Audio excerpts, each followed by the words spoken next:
It's your boy Luke, back again for another Draftkings NFL video. This time we're going to be breaking down the Week 2 full slate for Sunday. All 13 games, going to be going position by position, giving you my top 6 picks for DraftKings. So we're going to sprinkle in some value picks, some studs up top, essentially give you guys all the people that are going to be in my player pool for this weekend, at least as core pieces. I also want to mention that on Sunday, we're going to have our first ever live stream here on the channel. That's going to be from 11:30 a.m. to 12:30 p.m. So the whole point of that is going to be before lock. We're going to talk any injuries, any last second strategy notes, all that sort of fun stuff. We're also going to be building a good amount of my lineups on stream as well. So make sure to stop by if you guys have any questions, want to build lineups with me, want to make sure you can catch all that injury news or anything like that. That's exactly what the stream's going to be for. So without further ado though, let's hop into the picks for this week, starting off with our top 6 QBs for the weekend slate.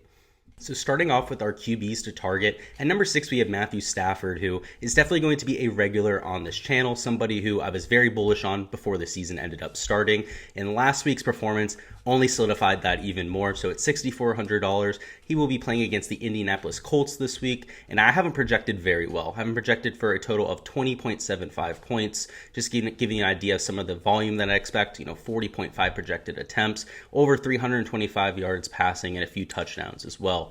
We saw Russell Wilson take apart this defense last week, so I don't think it's too far-fetched to assume that this LA Rams offense would be able to do so as well. We saw a lot of firepower from them in week 1. They have 3 really solid wide receivers. They have Cooper Kupp, Robert Woods, and Venon Jefferson.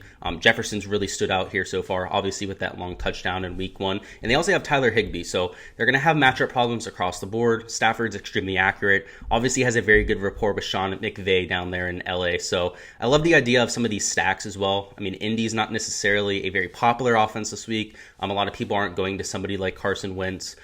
You could go to a lot of those receivers on Indy as buyback options, Michael Pittman Jr., Zach Pascal, and you also get quite a bit of salary relief. So overall, really like that game environment, specifically targeting the LA Rams side of things. But at number 5, we have Kirk Cousins, who is definitely my favorite option for stacking this week. He's only $6,200, which is a good price tag for a quarterback you're looking to stack. Also, one of the best, if not the best, game environments on the entire slate. Playing against the Arizona Cardinals, I have him projected for 20.5 points, but what's a lot more attractive about Kirk Cousins this week is the stacking options. So the Arizona-Minnesota game, like I mentioned, one of the higher-paced games on the slate. You have Kyler Murray, DeAndre Hopkins, and co. They're going to be obvious plays on the other side, but the more intriguing options, in my opinion, are on the Minnesota side of things. You have Justin Jefferson, KJ Osborne, and Adam Thielen all in the mix. Specifically Osborne and Jefferson, you're going to see them on my wide receiver plays here in a little bit. I absolutely love that offense this week. Obviously, Adam Thielen had a ceiling performance, had 2 touchdowns in week 1. I don't expect that going forward. A lot of that was due to variance. He ended up getting those red zone targets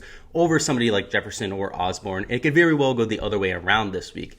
A little bit of a surprise from the offense was Tyler Conklin, played 100% of snaps there in week 1, also got plenty of targets.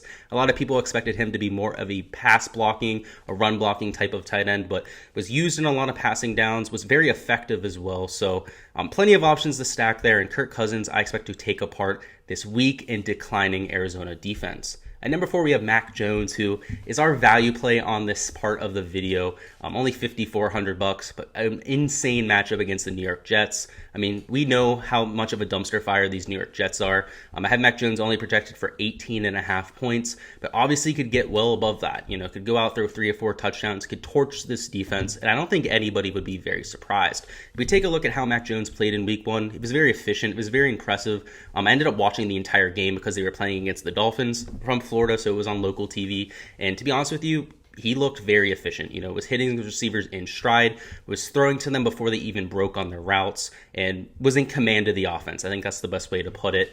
He looked like a veteran. He was very efficient in the Bill Belichick type offense. So against somebody like the New York Jets, I always like that potential. It's very cheap to stack him up with some of the receivers over there in New England, even some of the running backs, and if you want to run it back with the New York Jets, you can if you want. So definitely going to be a unique build this week. Not necessarily my favorite stacking option, but if you need some salary relief, if you're paying up for a bunch of the stud running backs this week, it's not necessarily the worst option right there. At number 3, we have Tom Brady. He's a little bit more expensive. He's almost $7,000 on this slate, but also a very good matchup against the Atlanta Falcons. So I have him projected for 22.5 points, which is excellent.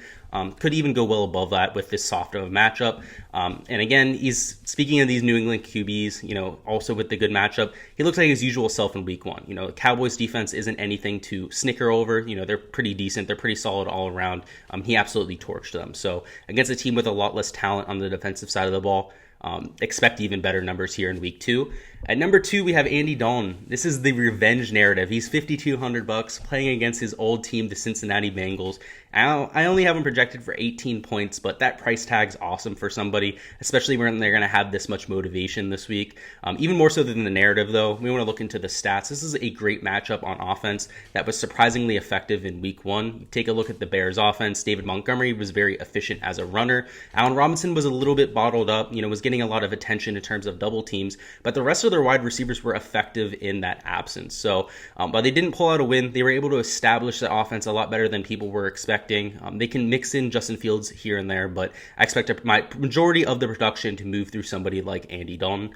And at number 1, we have Dak Prescott. So also somebody I'm extremely bullish on this year long term. He's $6,800. He's playing against the Los Angeles Chargers, and that's really the start of it right there. The Los Angeles Chargers are a high volume team. They play with an extremely high pace, and as a result, the scores of their games are extremely high. Their over-unders are typically in the 50s, and that's the case here with this game with a 54.5 point total. So Dak Prescott, I have projected for 23.5 points. That's a whopping total right there. Over 325 passing yards, 2.5 touchdowns. Again, they're in a very good game environment. The defense did look improved in week 1 for the Chargers. But again, the Dak Prescott offense is going to be a lot more efficient than who they were playing. So I love this game as a game to stack. It's a little bit more expensive if you want to use somebody like CeeDee Lamb, run out somebody like Amari Cooper. But the run back options are great on Los Angeles. You'll see that I have a few wide receivers from them I like. I like a tight end from them, Jared Cook as well. So definitely a game environment I'll be targeting. And now for our top running back targets. At number 6, we have Nick Chubb of the Cleveland Browns, one of the most expensive options at the slate at $7,800, but they should absolutely put a beat down on this Houston Texans defense. Again, Houston was a little bit surprising there in week 1. I don't think anyone thought they'd go out and win that game against the Jaguars, but now that they have the step up in competition, they have to deal with this Cleveland offensive line. They're going to get manhandled quite a bit. So I expect this game to be a blowout. I expect the Cleveland to run the ball 30, even 40 times this game between their two running backs. And I'm going to be targeting the Texans in fantasy all year. So again, it was surprising to see that in week 1. They lost Deshaun Jackson. Nobody thought they'd go out and put up the points that they did. I think things returned to normalcy here in week 2. Chubb was able to garner 15 carries in week 1, and that was in a close game against the Chiefs where they ended up being behind at the end of the game. So I'm expecting 21.5 carries for Nick Chubb, over 100 yards rushing, at least a touchdown as well. So that's why he projects so well for me and why I'm willing to spend up to $7,800 for him on this slate. Number 5, we have Ezekiel Elliott. He's $6,100, so definitely a much lower price than somebody like Nick Chubb, and I think he has just as much potential. So playing against the Los Angeles Chargers, obviously Dak Prescott, I loved in that same situation as well, but perhaps it's Ezekiel Elliott who ends up running in a lot of these touchdowns. Now, week 1, he obviously had a rough week, fell victim to game script just like Chubb down the stretch, but against the Chargers, he's going to be able to run up the score a little bit. The Chargers have a pretty soft front 7, a relatively decent secondary, so I'm a little bit worried about Dak Prescott, but Ezekiel Elliott's definitely going to be able to make his hay. Again, the expected ownership's really low on him because he had such a horrible week 1, and only 17% of people are willing to go to him right now. That makes him an excellent GPP play, in my opinion. You're getting great salary on Elliott. We're not going to see him price this low for the rest of the year, so I'm willing to buy back in, especially with the matchup against the Chargers. And number 4, we have Eli Mitchell, who was the guy nobody played in week 1 that could have really won you $1 million. He was a minimum price tag, went out for over 100 yards, 19 carries. He's $5,000 this week against the Philadelphia Eagles, and I project him as the RB1, the clear RB1 for this 49ers team. So right now, at just 17.5 carries, just under 75 yards, he's a great play with 15.5 projected points. I'm punting at RB with him quite a bit this week, just so I can spend up for some of my stacks in terms of wide receivers and quarterbacks. Again, that Arizona-Minnesota game, a lot of expensive players there, but I expect that to be by far the best game to target on the slate. So spending down for somebody like Eli Mitchell gives you a lot of opportunity to go and attack those type of games. There's a lot of unknown around Chase Sermon as well. He was a healthy scratch in week 1, which designated him as the number 4 running back on their depth chart going in, which I don't think anyone expected. They put a lot of draft capital into somebody like Trey Sermon. So until we see the type of dynamic between those two running backs, I'm going to assume that they're going to roll out a similar strategy to week 1, which was riding Eli Mitchell. He got 19 of 20 carries after Raheem Mostert went out, so 95% of them. And if he goes out and does this here in week 2, that is one of the highest rushing offenses in the NFL, so a team that runs it a lot more than anyone else. He's going to be in a position to score a crap ton and at a very good price tag of just $5,000. At number 3, we have Chris Carson. He's also $6,100, so just like Ezekiel Elliott, really good price tag here in week 2. And to me, it doesn't make much sense. They're playing against the Tennessee Titans, who are one of the worst defenses in the entire NFL. So at 19 and a quarter fantasy points, Chris Carson is an absolute boom play for me this week. And unfortunately, a lot of other people are catching on as well. He's garnering quite a bit of ownership in the mid-20s as of right now. And again, I think he's going to be very good in fantasy this week. We saw him carry it over 20 times in week 1. Again, that was in a blowout against the Indianapolis Colts. But here against the Tennessee Titans, the Seahawks have already said they want to be a run-first offense. They want to use Chris Carson a lot more than they've used him in the past. And those 20 carries in week 1 were evidence of that. So I had a little bit of skepticism coming into the year whether they were going to actually run the ball more, especially because they have Tyler Lockett and DK Metcalf. But seeing that week 1 definitely solidified in my opinion. And as a result, Chris Carson becomes an excellent value at $6,100. And number 2, we have Najee Harris. So somebody I definitely wasn't so bullish on the beginning of the year, a lot in part because I thought Benny Snell and Anthony McFarland, were going to get a lot of the carries from Najee Harris. The Steelers don't usually rely on rookies, whether they're on offense, whether they're on defense. They usually try to ease them in to play that sort of thing. The last time we saw a rookie come out and play well for the Steelers was Le'Veon Bell. But if you guys remember, he didn't play the first 6 games of his rookie year, was kind of eased into action. So to see Najee Harris implemented right away was very interesting. It's not something I'm used to as a Steeler fan, but it shows just how much confidence they have in the young kid. So he's $6,300, got a little bit of a price decrease from week 1 to week 2 after the rough performance. But against the Las Vegas Raiders, I expect him to have a great game. I have him projected for 21 points right now. It's a great bounce back spot against a porous front 7 to say the least. Again, he's going to be relatively lower owned than he should be. In week 1, he had a really rough matchup, so a lot of people aren't willing to go back there. But if you take a look at the game script from week 1, the Steelers had to throw the ball. They're playing against an elite team in Buffalo that has a very good front 4, also just a very good team in general. They couldn't afford to try and run out the clock. They had to go out there and win that game. I mean, they were playing from behind for a good amount of it. So it's no question why Najee didn't get the ball. You know, the game script just didn't dictate that. But against the Las Vegas Raiders, I expect the Steelers to handily win this game. Their defense is just that good. Still being slept on even after that week 1 performance. So Najee, if they get ahead, is going to get plenty of carries. Right now I have him projected for 20, over 100 yards rushing, a touchdown as well. And also is going to give you some production out of the backfield in terms of receiver. Has very good hands, is also able to block, so he's not coming out on 3rd down or anything like that, because he is able to pick up blitzes like he needs to.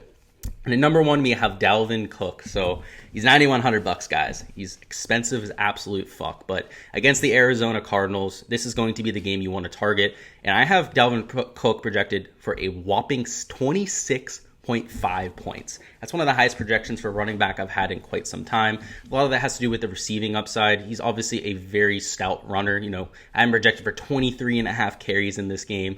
And again, this game environment, I'm just all over. So it shouldn't be a surprise to see that Dalvin Cook is one of my best targets of the entire week. The Arizona Cardinals defense is perhaps the worst in the NFL. So at $9,100, he's not cheap, but he's definitely worth rostering in lineups where you can find some salary to spend.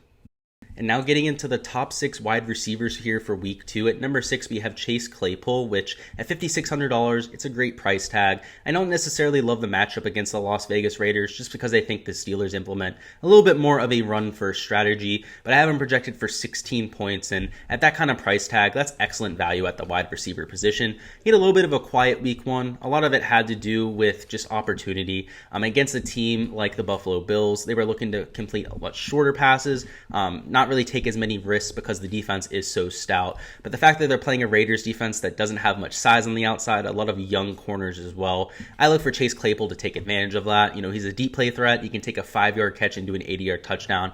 That's how good he is with a yak. So definitely like his chances this week to score. And if he does so, he's going to be a great play against this Raiders defense. At number 5, we have Stephon Diggs. So another spot for a huge bounce back. He's $7,700, so didn't get a huge price decrease or anything like that. But for whatever it is, Josh Allen always destroys the Miami Dolphins. He averages 30.2 fantasy points per game against them.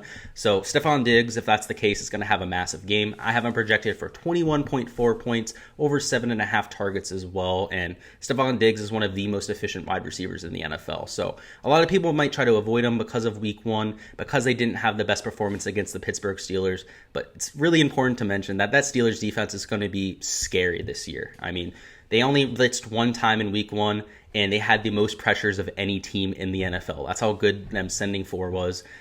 So, yeah, I'm not going to hold it against the Buffalo Bills offense. They ran into the buzzsaw that is the Steelers defense. So, much like Claypool, he also doesn't have anyone to match up against him size-wise.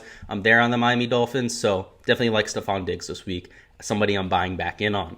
At number 4 and number 3, I'm actually going to lump these two guys together. These are the two guys from Minnesota that I love stacking this week, especially up there with somebody like Kirk Cousins. You have Justin Jefferson at $7,400 and KJ Osborne at a nuts price tag of just $3,300. So the reason why I say it's an absolutely absurd price tag, Osborne led the team in targets in week one. Not Justin Jefferson, not Adam Thielen, not Tyler Conklin. It was KJ Osborne. So for him to only be $300 above the minimum price tag is absolutely ridiculous. This is the best matchup on the entire slate. So 14.5 projected points at that price tag is an absolute lock play for me, at least in my opinion. If we take a look at Jefferson, obviously has a much higher ceiling. I have him projected for 19.6 points, over 7 targets as well. And again, his median projection is a little bit limited by Adam Thielen, but we saw last week just the kind of potential that these Minnesota receivers have. Adam Thielen caught 2 touchdowns, didn't even have that many yards, and still found his way into the optimal lineup. So if Justin Jefferson gets the red zone targets this time around, he could have just as well had a massive game, 30, even 35 fantasy points. So I definitely like going to those two in terms of stacking options. At number 2, we have Antonio Brown. He's $6,000. Another guy that I was bullish on before the year, and even more so here in week 2. Showed us exactly what I was looking for there in week 1 with Tom Brady. Great matchup against the Atlanta Falcons, so going to get plenty of production. And again, I think a lot of people were surprised by that in week 1, but you guys got to remember that just 3 or 4 years ago, Antonio Brown was by far the best receiver in the NFL and was putting up the best numbers that we've ever seen from a wide receiver in the NFL. And I don't exaggerate when I say that. If he's putting up over 120 catches per year, over 1,500 yards, and over 15 touchdowns. The last person to come even close to that was Jerry Rice, and he was only doing it here and there. He wasn't doing it every single season. So somebody like Antonio Brown was putting up those historic numbers, and while I don't expect him to go back to that, obviously he had some time away from the game. I mean, he looked polished in week 1, was route running absolutely like crazy, was leaving people in their shoes, like actually sitting them down. I believe he broke someone's ankles and put him on his ass. So Antonio Brown, has that great rapport with Tom Brady. We have the great matchup here in week 2 as well. So I'm definitely willing to buy in back on him. And just to give you guys an idea why I'm so bullish about Antonio Brown is not only does he have that talent, not only have we seen it before, but Tom Brady led offenses are great with that slot role. You have Edelman over the years was one of the best slot receivers in the NFL. Before that, you had Wes Welker, who's going to be in the Hall of Fame someday as a slot receiver. So when you take a look at Antonio Brown, he's fitting that same role, the smaller guy who's running over the middle. I think a lot of people expected that to be Chris Godwin at first, but that's just not the case. Antonio Brown is a lot more consistent for Tom Brady. He believes in him a lot more. So that's why you're going to see that production there. And yeah, in week 2, he's one of my favorite targets to go to. And at number 1, we have Keenan Allen. So he's $7,000. I'm much more bullish on Keenan Allen than some of the guys up there in that $9,000 range. I like him a lot more than somebody like Davante Adams for the entire week slate. Even better than DeAndre Hopkins on his own. So he's the number 1 projected receiver. I have him projected for 21.8 fantasy points. And a lot of it has to do with this matchup against the Cowboys. I mean, we saw Tampa Bay go out, absolutely demolish them in week 1. Justin Herbert's going to throw the ball even more than Tom Brady. He's going to do it with even more efficiency because health. This Justin Herbert kid is legit. I mean, one of the best passers in the NFL, even at the age of just 24 years old. So I'm going to really buy in on Keenan Allen right here. He's by far Justin Herbert's favorite target. And perhaps the best part with Allen's game is that he's not touchdown dependent. It's going to get plenty of targets. I have him for 8.5 targets in this game. Plenty of catches, plenty of yardage as well. So even if he doesn't go out and score a touchdown or two, could easily put up that ceiling performance. So that's why I have him there at number 1. And now for our top 6 tight ends to target. At number 6, we have Dallas Goedert of the Philadelphia Eagles. He's $4,600, and the matchup against the 49ers isn't the best, but one of the safety blankets for Jalen Hurts early on in his career. So I have him projected for 13 points right now. He was one of my favorite targets at tight end before the season, and that remains the case. We've seen plenty of targets go Goedert's way, especially in the preseason. Was getting more targets than anybody during the practices. And we saw that in week 1 as well. Was number 1 on the team in targets, which is great to see. He's not the most efficient player just because he's not the most athletic guy. For a tight end, he's pretty athletic, but not going to put up wide receiver numbers or anything like that. But the matchup isn't great, but I do like the floor and the price tag as well at just $4,600. At number 5, we have Tyler Higbee. He's $4,100, which is definitely a lot cheaper than he should be. Again, I really like that matchup against the Indianapolis Colts. You can take Tyler Higbee, match him up with Matthew Stafford, and at 12 projected points, he's not going to break the slate by any means, but has that relatively high floor. Saw 95% of snaps in week 1, which is great to see. Only came out for a few sets of rest. So against the Colts, he's going to face a defense that got taken advantage of by Gerald Everett in week 1 of the Seattle Seahawks, who's a much inferior talent to somebody like Higbee. So I like his chances to go out, perhaps score a touchdown, and be an optimal play at $4,100. But at number 4, somebody I like just a little bit more because he has higher touchdown upside, is in a higher volume game as well. That is Jared Cook of the Los Angeles Chargers. He's $3,900, so you're getting him at a cheaper price as well. And again, he's getting matched up with Justin Herbert, who I expect massive things from this year. That is going to be one of the highest volume offenses in the NFL as well. So Jared Cook going to get plenty of red zone targets as a result. At number 3, we have Noah Fant. So very athletic tight end, somebody who can take a 5-yard catch and turn it into 80-yard touchdown. There's probably only 3 or 4 tight ends in the NFL capable of that. So at $4,200, the soft matchup against the Jacksonville Jaguars I really like. Again, this Jaguars team got taken advantage of by the Houston Texans, right? The Houston Texans were widely considered to be the worst team in the NFL and it not even be particularly close. And they torched this defense. So Teddy Bridgewater, went out, had a very solid season for Carolina last year, made the team have 3 top 25 wide receivers. I'm expecting quite a bit of receiving production here for this Denver offense. Fant's very athletic, like I said, somebody who's very good in terms of his efficiency. And he also has a very good matchup in terms of the linebackers onto the Jaguars. They've traded many of their good linebackers. They traded one to the Pittsburgh Steelers that's playing for us. So as a result, there's quite a hole there in the middle of that defense, and Noah Fant should be able to exploit that. At number 2, we have Darren Waller, who, if you're going to play anyone against the Pittsburgh Steelers, guys, play Darren Waller, but do not target anyone else. This is going to be an absolute buzzsaw of a game from the Pittsburgh Steelers defensive side. So at $7,600, you're definitely not getting a great price tag on Darren Waller. But in week 1, he was targeted 17 times. That was number 1 in the NFL. No one even came close to that. Was only able to bring in 8 of those targets, but Darren Waller is going to get an absolute shit ton of looks. And the matchup against the Steelers is actually a decent one, at least in terms of the linebackers. So you have Devin Bush returning from an ACL tear. I don't expect them to be putting him on Darren Waller. That'd be quite an assignment, just your second game back from catastrophic injury. And all the other linebackers that the Steelers have are slow. They're not going to be able to keep up with somebody like Darren Waller. So whether they put Devin Bush on him and he ends up wearing him down by the second half, or if they end up putting up a safety or one of these other linebackers on him, he's going to have an absolute mismatch. So again, while I don't expect this Las Vegas Raiders team to go out and put up a crap ton of points, this Pittsburgh Steelers defense is going to be historically one of the best that we've seen for quite some time. I'm not avoiding Waller just because of the opportunity right there. He's going to get more targets than probably anyone in the NFL this year. John Gruden's just throwing the ball up to him left and right. So you don't want to be avoiding him in DFS as a result. And at number 1, though, we have George Kittle, somebody who I absolutely love the matchup for. I also think he's almost quite the same talent as somebody like Darren Waller. So somebody I'm definitely spending up for a little bit more often, especially with the price difference. Again, we have a great matchup against the Philadelphia Eagles. I have him projected for over 20 fantasy points this week, 20.5. And just to give you guys an idea, I have Darren Waller at 22.5 fantasy points. So just a 2-point difference there for over 1.2K in salary. He's the most consistent tight end in the NFL, not named Travis Kelce. And against this Eagles team, very porous defense, a team that's going to also play at a very high pace. So Kittle's going to get plenty of touches on offense, and he's one of the best yak players in the NFL. So I don't really have to convince you guys about him. Obviously, you guys know how good this guy is. Was coming off the injury there in week 1 and looked like himself. Was taking hits, was getting plenty of yak on his catches. So I'm not necessarily worried about the wear and tear of that injury. You guys for watching. That's all I've got for my week 2 DFS plays here for the Sunday slate.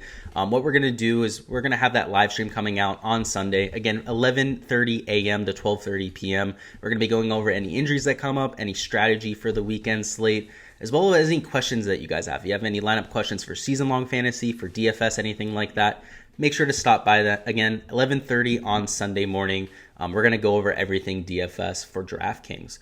Thank you guys for watching. And as always, if you guys haven't liked and subscribed already, make sure you go ahead and do so. Really helps me out with growing the channel. And again, I really appreciate it. And as always, good luck with any lineups that you guys are putting out there. And I'll see you guys next time for that live stream on Sunday.